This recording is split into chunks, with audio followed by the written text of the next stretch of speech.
anyone that you're working with in an exercise situation. Remember that we were looking at some ideas about hypertension, and the aerobic exercise and resistance exercise probably are going to help with that hypertension at rest. Although you've got to be careful with who are you going to give resistance work to, how high is their blood pressure, right? So we might want to be careful about starting someone off that's very overweight with a resistance plan, right? And overweight and obesity are epidemic now. And we know that physical activity can positively impact virtually all our coronary artery disease, cardiovascular disease risk factors.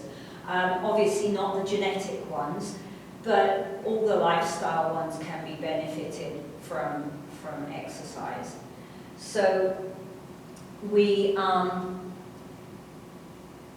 talk about you really have to have medical clearance for any individuals who are contraindicated, i.e. they've got high blood pressure, or if they've got certain diseases. But honestly, it's recommended that you would get some kind of medical clearance from any client that you're going to work with.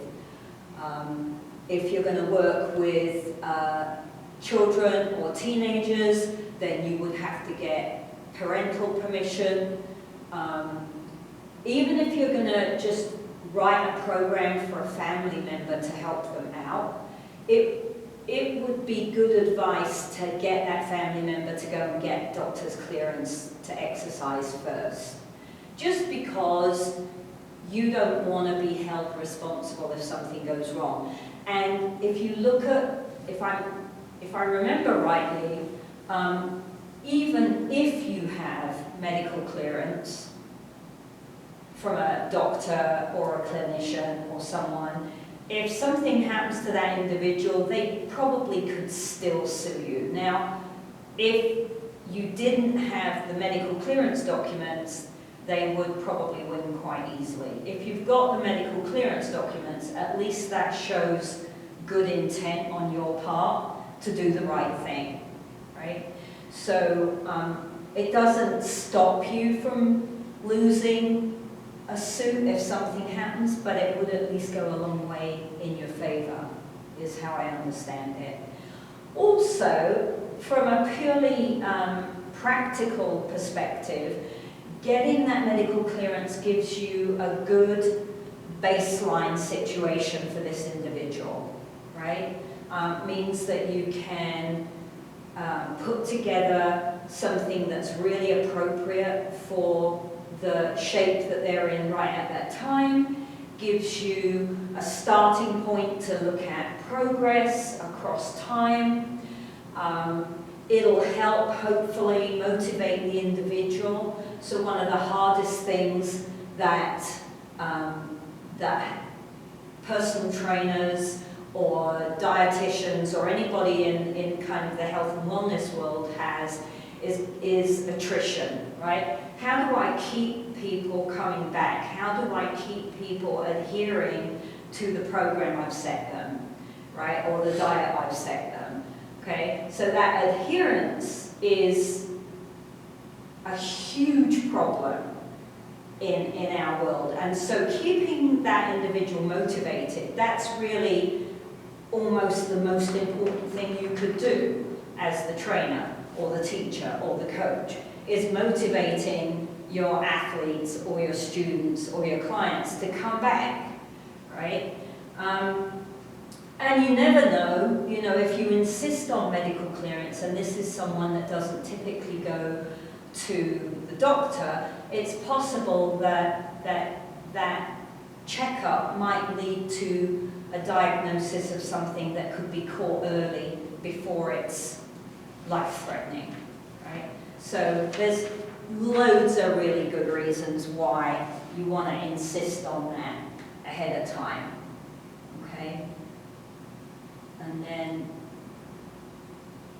just to repeat, we did look at an ECG in the cardiovascular chapter, but just to repeat, mention that these ECGs can pick up abnormalities that someone might not know they have, right? So if you require an exercise test and a medical eval, not just the doctor saying, oh yeah, they're fine, right?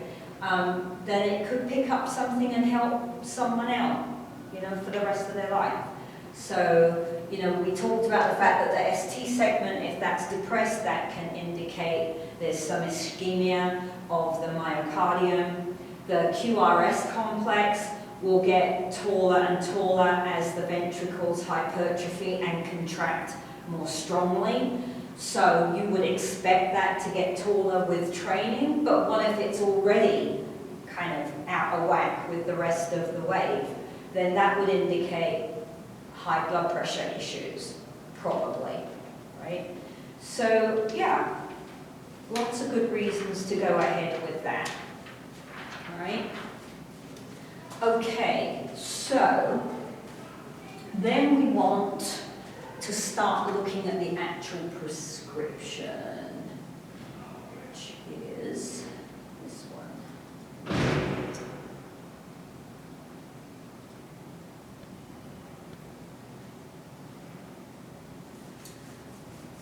All right.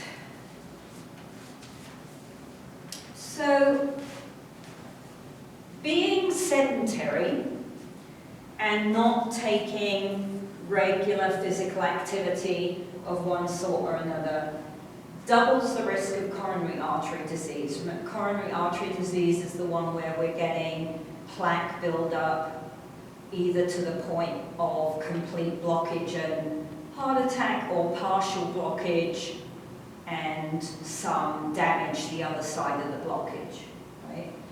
So what the health literature says is that low intensity, you know, low moderate, doesn't have to be crazy, you know, exercise for you to get really significant reduction of risk. So I can go walking. I don't even have to power walk, right? As long as I'm not kind of slouching along really slow, then walking is beneficial. Gardening, right? Digging up the weeds or pulling up the weeds or turning the soil over to put in some new plants or even mowing the lawn. But here's the thing about mowing. It's no good if you're sitting on a tractor mower, right? You've got to be walking with the mower, okay? Now you could, doesn't have to be a manual mower, you can have a motor on it, but you've got to walk, you've got to do that physical activity, okay?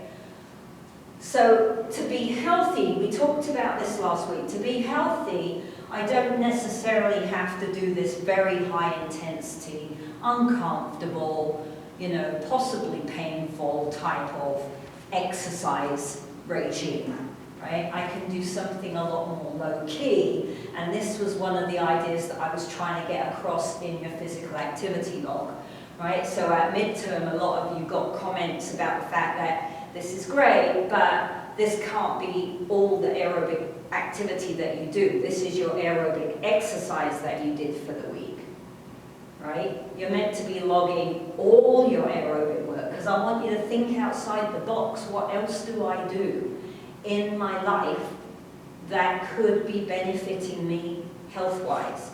Because it's likely to be that activity that keeps you healthy in the long run, not your exercise and your sport, because you might not have time for those as you get older, okay? All right.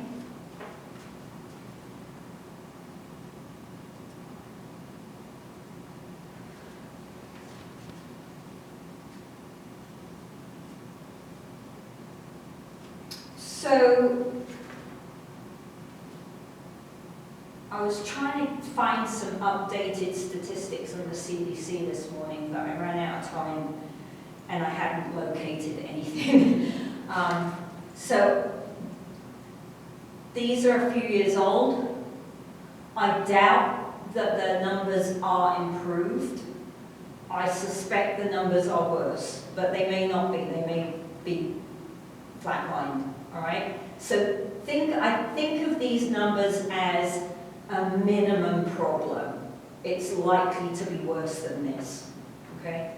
So nearly 40% of adults in the US report that they don't do any leisure time physical activity for a block of time of 10 minutes, right? So physical activity involves driving to the supermarket, getting out of the car, walking into the supermarket, and back to the car, maybe, right? So that's pretty bad, not even 10 minutes worth of physical activity at any one time, right? Only about 22% report vigorous physical activity of 3 or more days a week for 20 minutes or longer. So that's not very many people being super, super active. Remember back at the beginning of the semester, I said, you guys are really not the typical population, right? We are weird, right? We are atypical because we like to move, all right?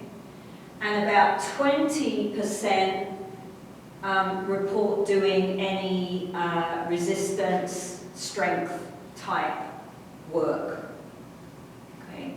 So we have these really ghastly numbers, and yet knowing this, right, and knowing what we know about physical activity tracking from childhood to adulthood, you know, if they're physically active as children, they're much more likely to be physically active as adults, okay?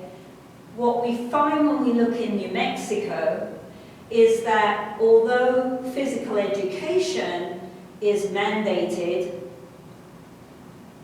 not a lot of physical education, it has to be said, but at least physical education is mandated, so they have to have it at some point, although to graduate high school in New Mexico you only need 1 credit of physical education, right, which is pretty pathetic.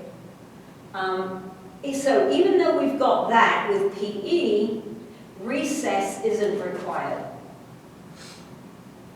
right? So schools all across the state report cutting recess to make more time to have the children sitting still, supposedly learning something, right? Which again, the literature doesn't support. So it's not a good picture right now. It's voting day tomorrow. Go vote and change the picture for PE and recess. Go do it. All right, so our guidelines. All right, so we've got, let's see, we have the American College for Sports Medicine, we have the American Heart Association, we have the American Diabetic Association, we have the Department for Health and Human Services, we have the Centers for Disease Control, and a couple of others that I can't think of off the top of my head. And all of these entities recommend physical activity, all right? Most of the guidelines across, and NASM, that's another one, right? Most of the guidelines are similar. What I notice when I look at, so if I compare like the Department of Health and Human Services, which is the link I gave you on your physical activity log guidelines, if you look at those guidelines compared to the ACSM guidelines, the overall picture is the same. The ACSM is a little more rigorous, right? So they're asking you to work at a slightly higher intensity, perhaps, than the Department of Health and Human Services because they're geared towards the everyday person and health, and the ACSM is geared towards people who are really keen on being fit, right? But the overall picture is the same, okay? So when we look at those statistics then, we understand why we've got to be thinking about having guidelines in place to try to help us encourage people to be more healthy, all right? So the aerobic guidelines are there to improve fitness and to improve health for individuals with not a lot of background in moving and sport and things like that. So remember that if we work on our aerobic fitness, there are concurrent health benefits because it improves the elasticity of the arteries, it improves the strength of the heart, right? It helps with bone health. So there are all these added benefits from a health perspective if I work a little bit on my cardiovascular fitness.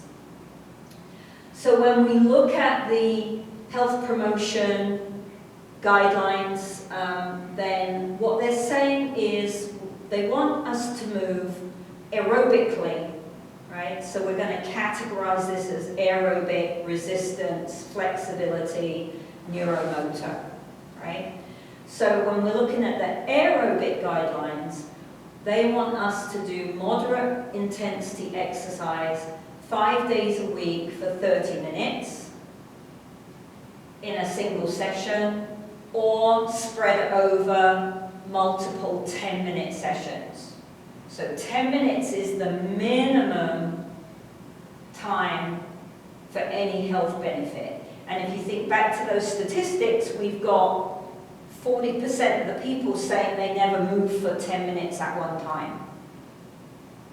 Right? So that's 40% of the adult population who don't even meet the minimum guideline for health. Okay? So that's a big problem. Or we can do vigorous intensity at 3 days a week for 20 minutes. So I want you to find, because we're going to build our own little fit matrix for ease of reference. All right, so I want you to find in the required readings, what am I trying to do here? I'm trying to share that.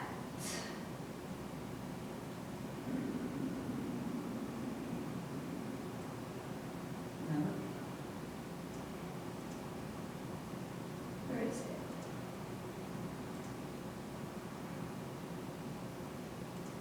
Yeah, that's weird.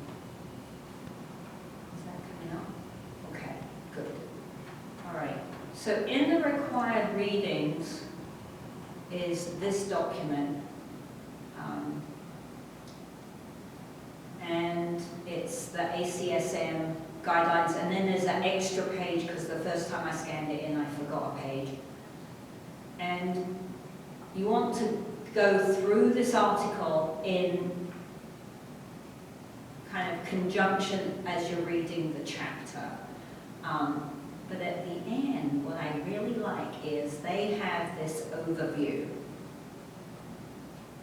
But I think my personal opinion is that's not user-friendly. It's a little bit, there's a little bit too much, I don't know, maybe too much stuff there. And also if we write our own, it'll help you start to learn them a little bit easier. All right? So then what we're going to do, she says, coming back here,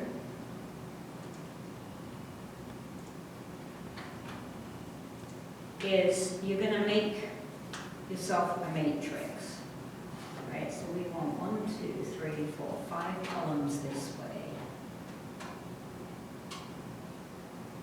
It's a shame they don't give us the option to put a table in. Oops.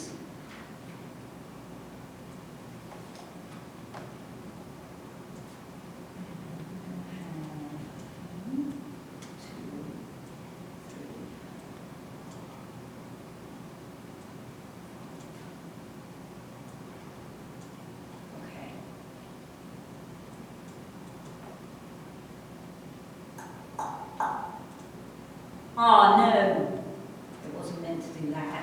All right, let's try again. And we can make it a bit neater anyway.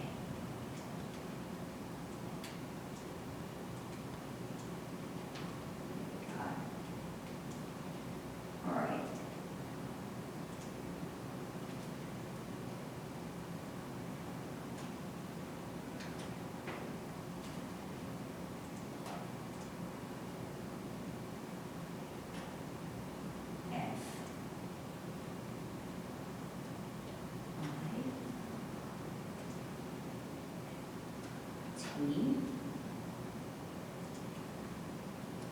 T. Okay, and here is going to be cardio. Here is going to be resistance. Here is going to be flexibility. And here is going to be relatively new category of neuromotor. Okay.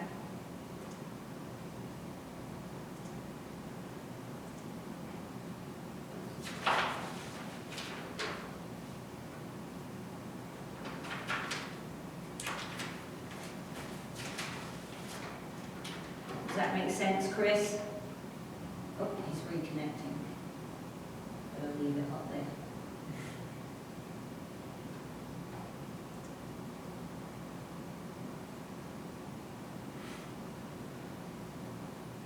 My Wi-Fi disconnected a moment ago. I thought it did. You disappeared there for a moment. Can you see this chart? Yeah. Okay. All right. So you want to draw yourself this chart, or type yourself a chart, or whatever your preference is. All right. And we're going to fill it in as we go through today and Wednesday. Right? Yeah. So the first thing we've got to do is identify what FITT stands for. And then what's really fun is the ACSM sticker E at the bottom for enjoyment, which I really like that they they include that it's got to be enjoyable. That's a good thing, right? Okay, is there a way to save this so it doesn't disappear? I bet there isn't. Let's see. That's a bother. Okay, never mind. All right, let's go back to our PowerPoint here.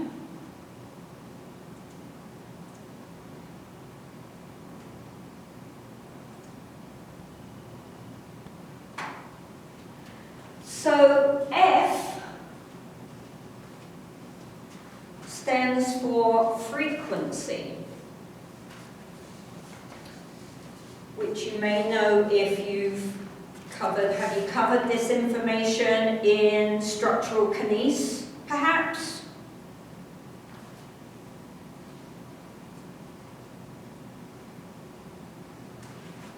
You might have done.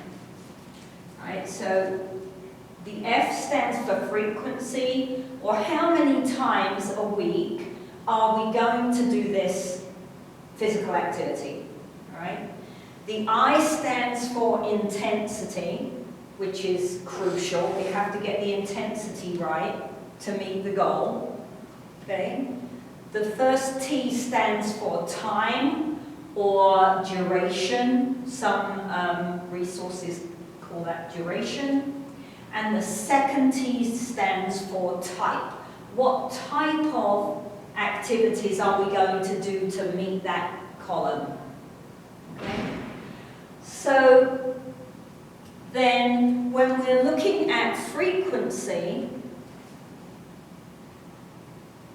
we want to do 5 days a week for 30 minutes.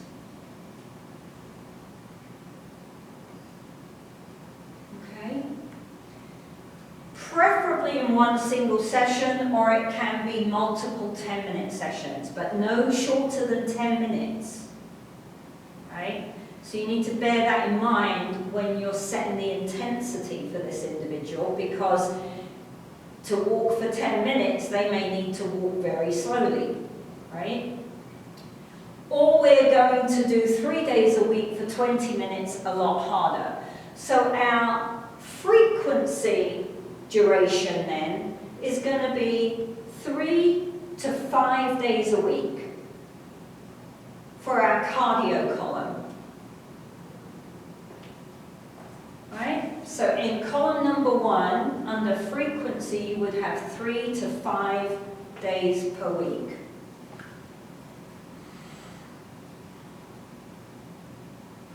Right? Now, the aerobic guidelines are probably too easy to use for someone who is a really, really dedicated recreational endurance athlete or a competitive endurance athlete.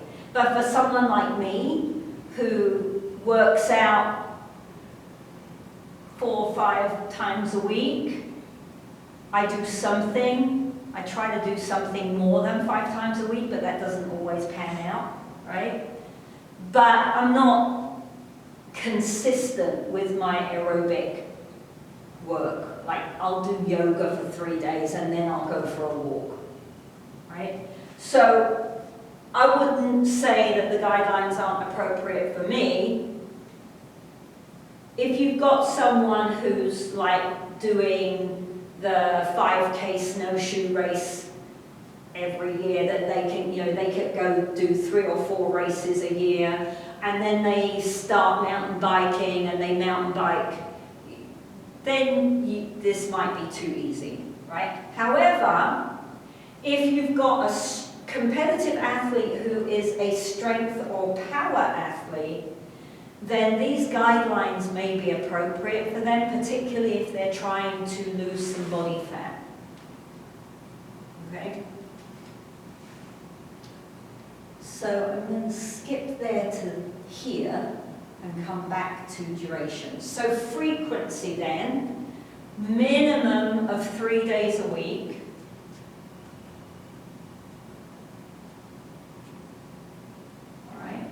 And the research would say 3 days a week is a good choice because we see improvements in VO2 oxygen consumption, right? So we see improvements in VO2 max at 3 days a week. If you only do 1 or 2 days a week, that's too big a gap before the next, so we don't see any adaptation, right?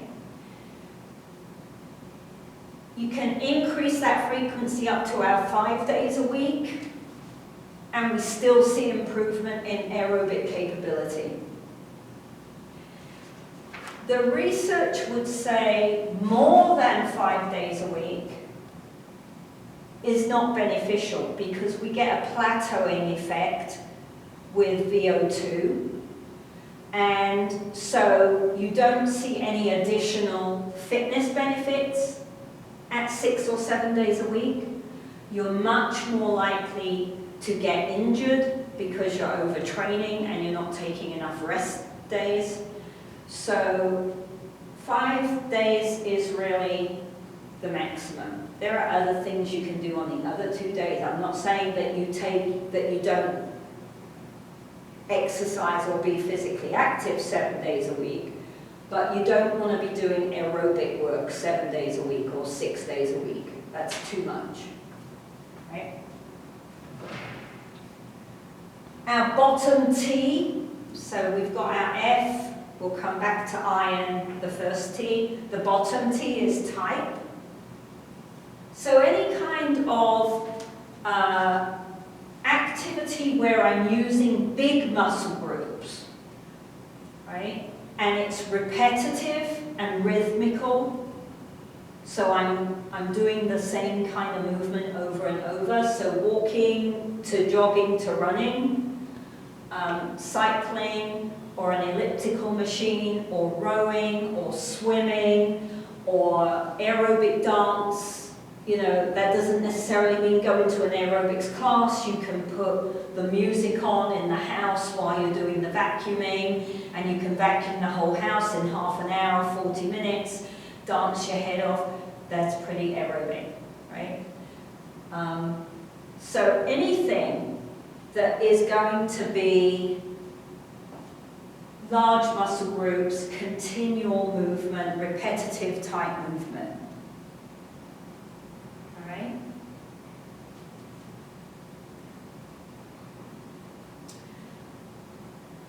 I'm going to do intensity last because it's important. So we're going to jump back to duration. Okay? Duration, so this is the first T, time. How long? So we've got how often, we've got the what. Now we want to know how long do I go for each session, right? So minimum duration, 20 to 30 minutes per session. Remember we said that that can be blocks of 10 minutes. So as long as we meet that minimum threshold, then we've got a choice. We can do shorter duration, so I can do 20 minutes of something that's very hard work, high intensity work, if I'm so inclined, not me, the person you're working with, right? I don't like doing high intensity aerobic work, well, except dancing, I suppose. Or you can do longer duration, 30 minutes or more, at lower intensities, more moderate intensities, right? So for the majority of people who are healthy enough to tackle it, right, which is why the doctors sign off and all that medical clearance stuff is important to begin with. For most people, the slightly longer duration, lower intensity, moderate to low intensity is a better choice, right? So 30 to 60 minutes of moderate intensity, right? And that's because the high intensity work, the really hard work, puts someone that might have some heart issues or other vascular issues at greater risk. Whoa, that's so weird when it does that. And it's not necessary to help them get more healthy, right? You're much more likely to get injured if you're working at high intensities than if you're working at more moderate intensities. And because it's uncomfortable and it's not very pleasant for most people, it means that if you push people that hard, they're more likely to quit, right? There's a very small number of people who like to bust their butt in the gym. And that's just reality, right? Most people want to go and make themselves feel better about themselves. They need to do enough work to start to see some adaptation. But I don't want to sweat that much. I don't want to get that sore. I don't want to be starving hungry when I'm fit, right? All these things that come with working really, really hard. Okay?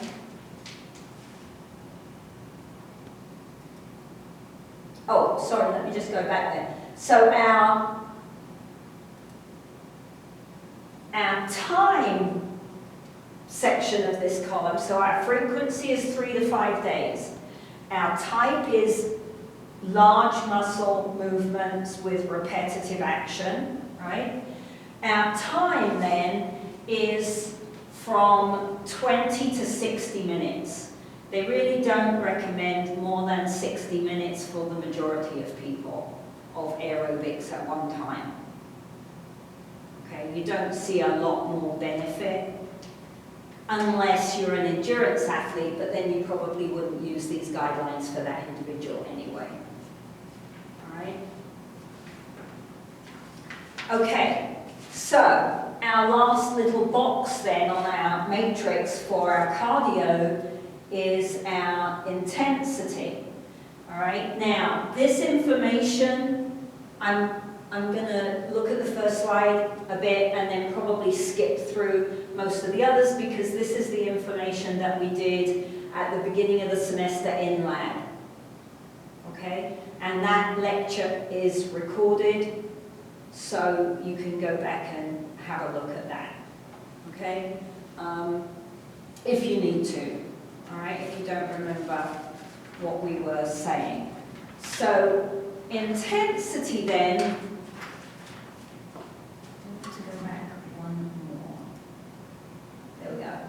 Intensity is the most important variable, particularly for aerobic work, all right, to achieve the goal of doing the work. Right? So my minimal threshold is 55 to 65% of my heart rate max. Okay? Assuming the person is fit enough, healthy enough, strong enough to manage 55%. Okay? Range for close to optimal gains, 77 to 90% of your heart rate max. The upper end of the range for fitness benefits is really around 94, 95. You shouldn't go higher than that. Okay? So within this range, right, we've got 55 to 90% is our range, give or take, right? If you've got someone who's in super shape, you could go up to 92, 94. But I wouldn't put that on the matrix. That's kind of a special situation. So I've got 55 to 90% is my range. Remember all the things we talked about weeks ago that come within that range, right? We've got our crossover effect, we've got our fat max zone. So I've got other information that I can apply to this range to help the individual meet their goal, right? So we need to meet these minimum thresholds for frequency, duration, and intensity for any real health, aerobic health benefits to occur. And you may have someone who isn't fit enough to meet the minimum threshold, right? It depends who you're going to be working with when you get out of ENMU, right? What kinds of populations are you going to work with is an important consideration.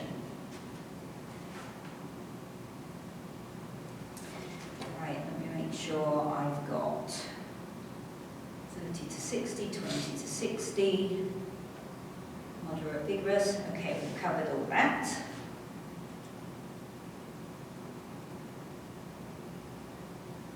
All right, so a reminder then that heart rate is a really good way of measuring intensity, and you can use it a couple of different ways. So the first way is just to calculate your maximum heart rate and use a percentage of that as your range, right? So the easy equation is 220 minus your age, right?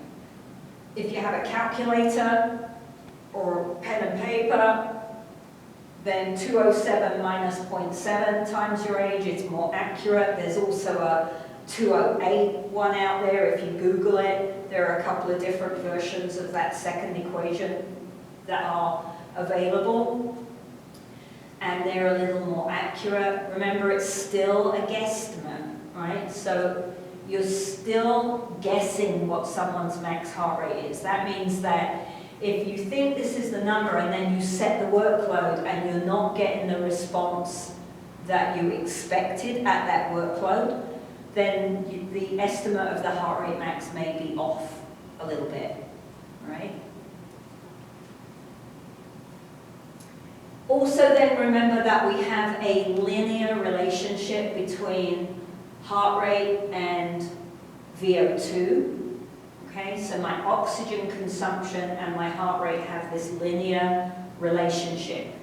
That means that I can convert a program that is given to me in VO2 into percentage heart rate max if I want to, or vice versa. All right? But you have to remember what's important about this relationship is they're not equivalent. It's linear, but it isn't equivalent, right? So 50%, if I'm reading a program and it says 50% heart rate max, that is not 50% VO2 max, right? So any percentage of heart rate max, the number is going to be a lower number on VO2 max, right? So if you look at this graph, 70% heart rate max is equivalent to 50% of VO2 max. It's not until you get to like 100% that they meet up. 100% heart rate max is 100%-ish. Not quite necessarily, but depends on the person. But for our needs, 100% is 100%.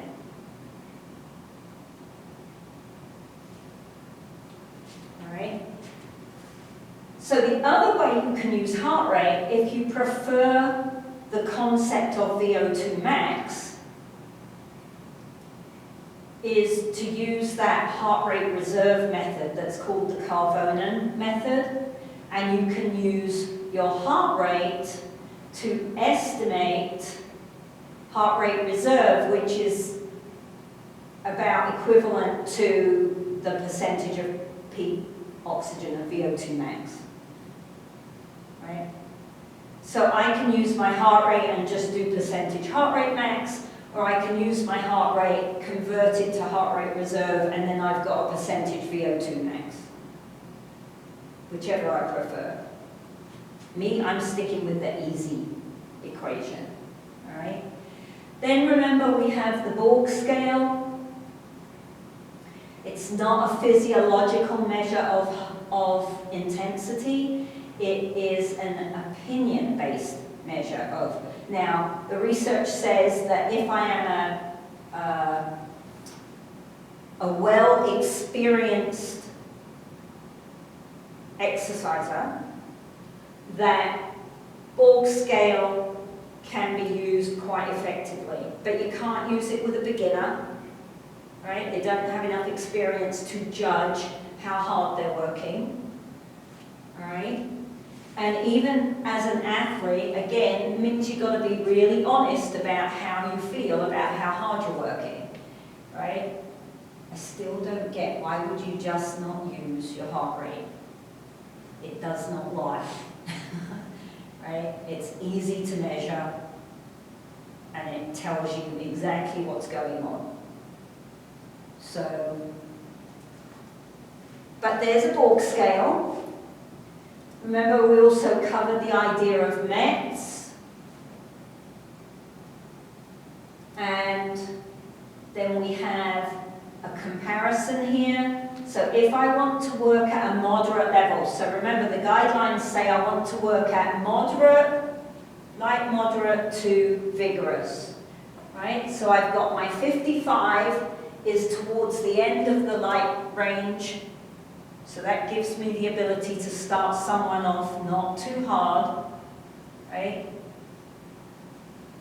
Up to around 80 is the top of the moderate range.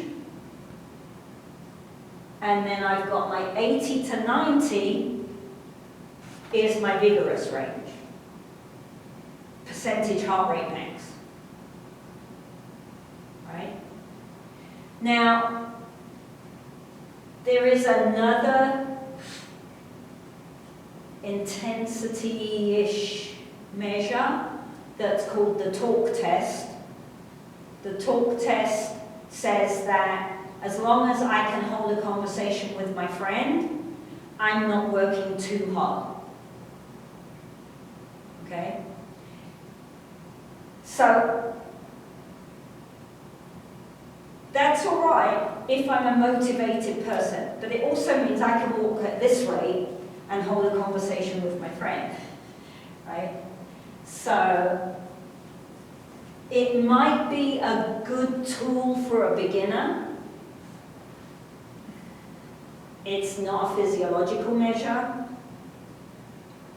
You know, it's really opinion-based. And honestly, even with a beginner, why would you not just teach them how to take their heart rate? Right? Especially in this day and age when basically everybody's got a phone that will measure their heart rate anyway. Right? If they don't have an actual watch gadget, they've got a phone that they can use.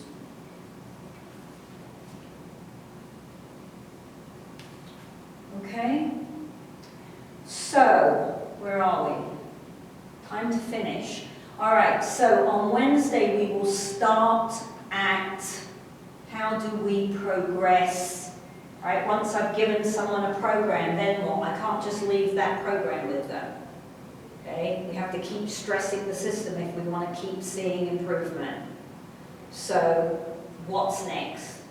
All right, and that's where we'll pick up on Wednesday. Okay? Any questions, Chris? No, not really. I'm good. You're okay? Yeah. All right. So then on Wednesday, we'll add in our resistance column and our flexibility column. All right? Yeah. Uh-oh, you okay there? Yeah, so yeah, feel it. All right. Okay. So, yeah. I'll see you Wednesday. Take care. Stay safe. Thank you. And have a good rest of your afternoon.